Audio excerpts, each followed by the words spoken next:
All over the world, a ball is used in sports and games. And of all the dozens of ways of kicking, hitting, spinning, throwing a ball, perhaps the Tarahumara Indians of Mexico have the most interesting way. This is called an omacari. It's a hand-carved wooden ball used in their foot races. And I think you'll find the Tarahumara method of throwing this ball very unusual. The omacari is placed on the top of the foot and kicked, starting the race. On this particular day, our village of Caborici has challenged the village of La Laguna to a 45-mile race, 3 times around a figure-8 course of 15 miles. The first lap is slow, but the betting is lively. The Tarahumara always bet on the races. Some of the bets are small. Here, one man bets a scarf against another man's scarf. The winner will take both.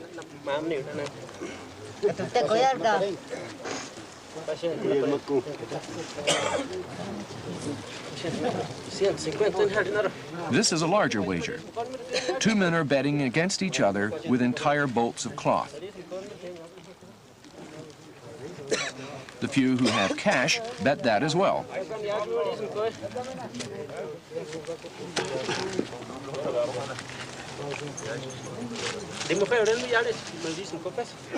Beads are favorite items to bet. Cloth, beads, even shirts. Everything which is bet is bundled, like against like, side by side, and held until the race is over. The first lap, or the honors lap, has picked up speed now, and the race is on.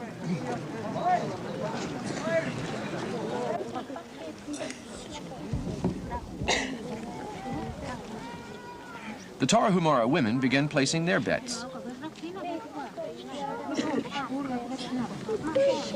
Cloth, beads, money, and especially skirts. Tarahumara women wear many skirts at the same time. Shawls, scarves, skirts, whole cloth, beads, and money begin to mount in bundles on the ground. The women of Caborici are confident that their men will win, so they bet heavily against the women of La Laguna.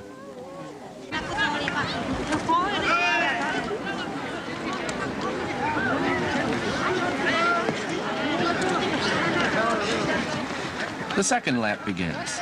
La Laguna is ahead. Caborici has won the last 2 races between these villages, but today things don't look very promising for Caborici. La Laguna is in the lead by a considerable distance. The men of Caborici can only stand and watch and think about all the money and clothing that they've wagered on this race.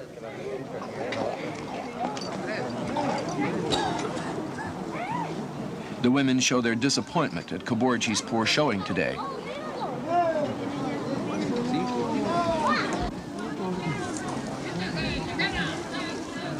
Through the second lap and first half of the third, Caborici fell even farther behind. Now it's the final return of the third lap, and La Laguna is clearly the winner.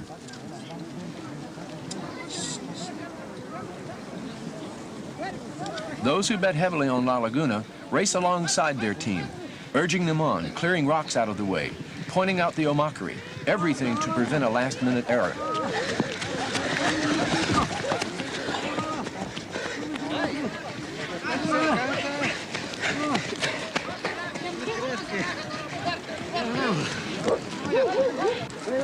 And here comes the village of Caborici, the lonely loser.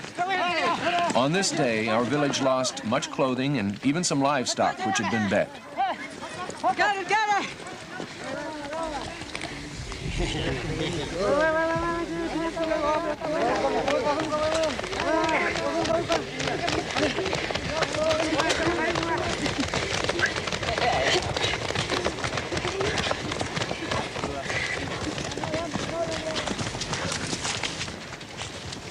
Running keeps the Tarahumara men and women in fine physical condition and keeps them fit for living in a land which is harsh with poor soil and a cruel climate.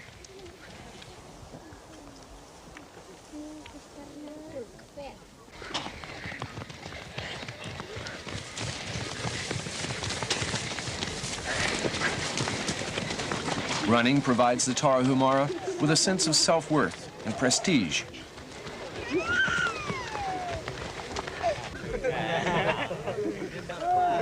To win a race is always terrific, but just to be a good runner is important. To have the admiration of others in the village means a lot to the Tarahumara.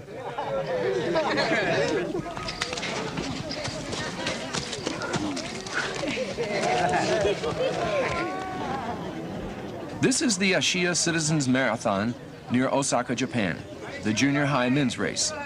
It's also Hiroaki Nakayama's first competition. He has the spot on the inside rail.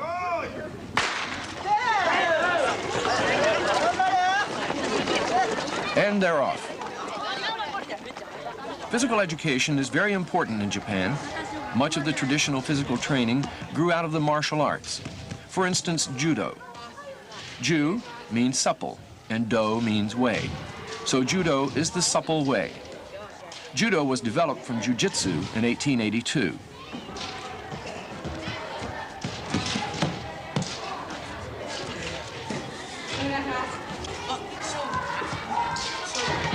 Judo uses a variety of throws.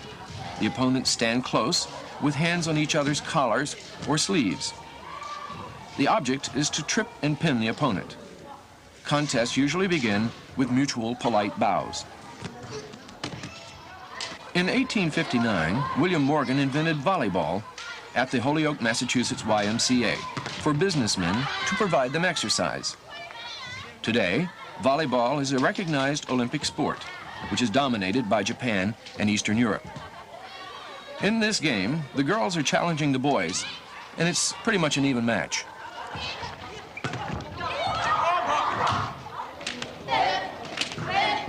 This is kendo. Kin means sword, and again, do means way.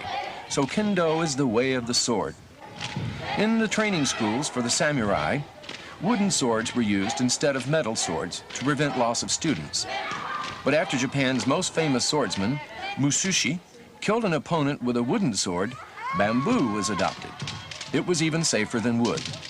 And today, face masks, breastplates, padded aprons, and gloves make the training even safer. The Japanese believe that kendo builds character. Both kendo and judo are taught in the junior high schools. Japanese policemen don't carry guns. They are rigorously trained in kendo and judo. Hiroaki's race has come down to the finish line, and Hiroaki puts on a burst of speed. Number 142 didn't win, but he did well. His race covered 3 kilometers, and Hiroaki is obviously winded. The Japanese place much importance on physical training. They are master competitors at the Olympics. It's all part of a national urge to excel. Games can be classified as exercises in either skill or chance. These men are playing a Tarahumara game of chance called kinsei. The game uses a set of 4 marked sticks. Each player bounces the sticks off a rock, and how they fall determines the play of the game. Like the dots on dice, the markings on the sticks represent numbers. The numbers determine how many spaces a player can move his pieces. Kinsei is a little like aggravation. Each player must move 4 pebbles through 15 cups on his side and 15 cups on his opponent's side, bringing each pebble back to the home cup. A pebble landing in an occupied cup sends the other pebble back to the starting line. The object is to be the first to move all 4 pebbles around the board and back home.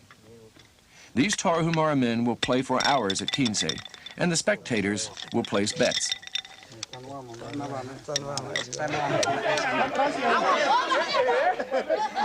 Among the games of skill in the Ivory Coast is the game of ate, which is a lot like marbles.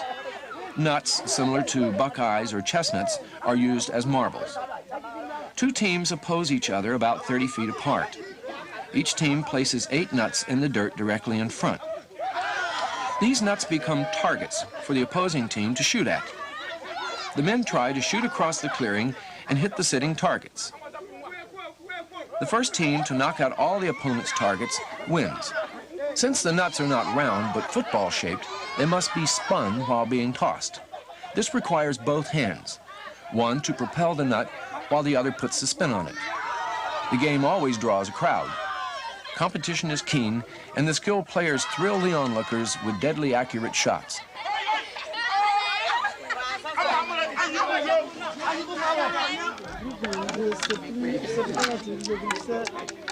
The most widely known African game of skill is called Awele in the Ivory Coast. It requires mental skills. Each player must deposit his pebbles in the cups one by one. If the last pebble lands in a cup with 2 or 3 others, he gets to take those. An empty cup, or one with 1 or more than 3, yields no prize. The game continues until one player has all the pebbles.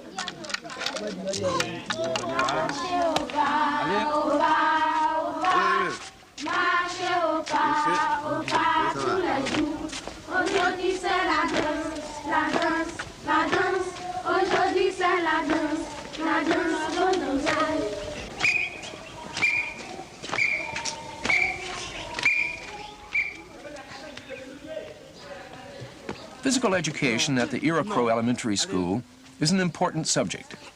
Today's workout involves high jumping. The instructor tries to teach the children to lead with the right leg into the jump, not to try to clear the rope straight forward, but to roll over it. It is a difficult concept to grasp because it involves turning around in midair.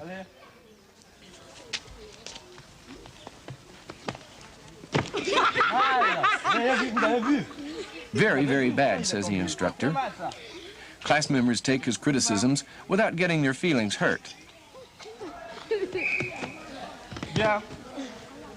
Good, says the instructor, as one boy does it right. What the instructor wants is to build physical confidence in his students, to give them a goal to strive for, so that as each achieves it, he or she can be proud. There is no rush, and the instructor is willing to demonstrate the proper way to jump many times over. For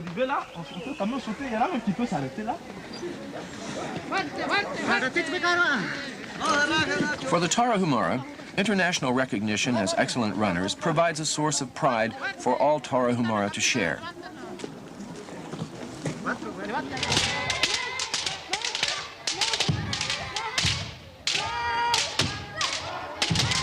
For the Japanese, physical training builds character.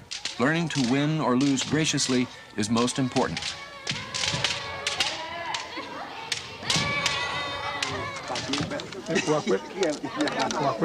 For the Baoule, games of skill, both physical and mental, provide a source of accomplishment and a chance to improve with each new opponent. All sports and games bring people together through friendly competition.